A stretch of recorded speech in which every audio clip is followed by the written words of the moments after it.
Ontario's Auditor General is set to release her report into the province's decision to open up the Greenbelt to housing development. Bonnie Lysyk launched a probe in January after a request from all three opposition leaders. Now, reports suggest that prominent developers who are also PC donors bought some Greenbelt land in the past few years, despite the province saying it wouldn't be developed. Now, Premier Ford and Housing Minister Steve Clark have both denied tipping off developers ahead of the announcement that land from 15 different parts of the Greenbelt would be removed. Now, the report is scheduled to be released coming up this morning at 11. So for a closer look, we're joined live by CTV's political commentator, Scott Reid. Scott, it's interesting. So Bonnie Lysyk is going to release a report at 11 o'clock. The government has this, and we now know the Premier and Steve Clark are going to be speaking at 1 o'clock. How significant is that?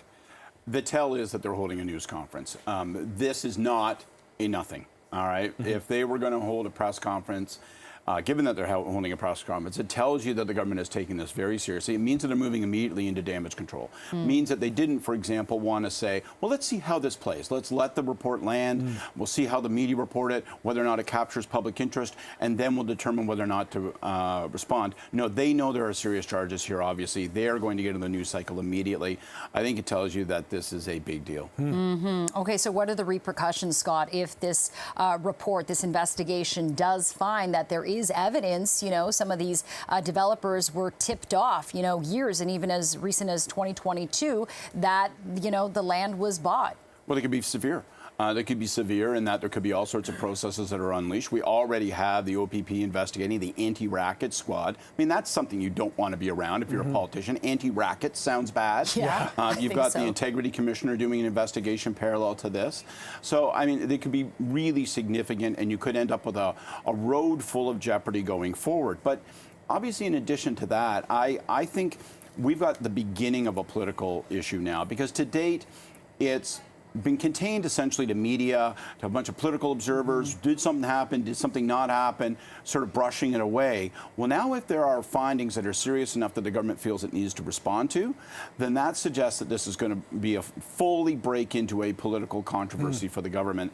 And look, it comes down to this. If there are pals in and around the government who are peddling for cash inside access to the parcels of land, or even information about those parcels of land, well, then that is a serious matter. I would not be surprised if it becomes, elevates police investigations and becomes criminal. Oh, wow. It's interesting, too, because in the lead up to all of this and all the reports of this, before all the requests came in from the three different opposition party leaders, it was pointed out, okay, developers generally contribute to a lot of political parties, not necessarily just the Conservatives. But the Conservative response was always, well, we may be taking some land out of the Greenbelt, but we're putting more land into the Greenbelt as kind of a counterweight. That seems to me like that argument is kind of fallen apart based on what we're seeing today, or potentially. Yeah, because there's more than one discussion occurring. I mean, so the integrity of the Greenbelt is a discussion which is not that risky for the government, because they can point out that previous governments also changed the boundaries of the Greenbelt. They can point out, as they say, that they've offset with other pieces of property. You can get really into the weeds, so to speak, and talk about, well, what is the relative value of those different parcels of land?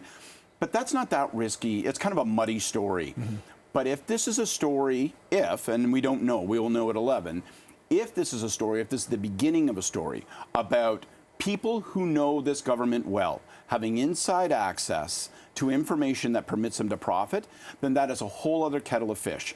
And you're not going to be able to point at the previous government and say, oh, well, they also changed out parcels of land.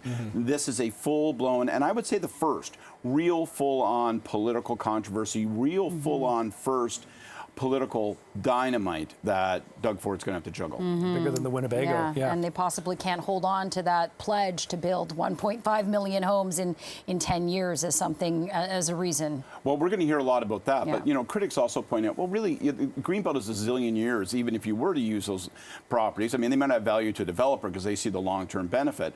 But we're not going to get a bunch of houses there in that property. And are they even zoned for all of that, and so on and so forth? But again, for the government, if it appears, independent of their commitments on housing and all that stuff, and they'll use that as argumentation today. But the story now becomes, was there inside dealing? And if there is, then that's a whole other order of political jeopardy. Could be, depending upon the results and where this goes, could even be criminal. All right, we'll watch that really closely. I know you'll be on News Talk 1010 this morning filling in for Jerry Agar. It's going to happen during your show. Out. So I'll have to read and think and talk all at the same time. Won't be easy. Yeah, that is CTV political commentator Scott Reid joining us live this morning. Thanks for helping tee this up, Scott. Appreciate it. Thanks so much, Scott.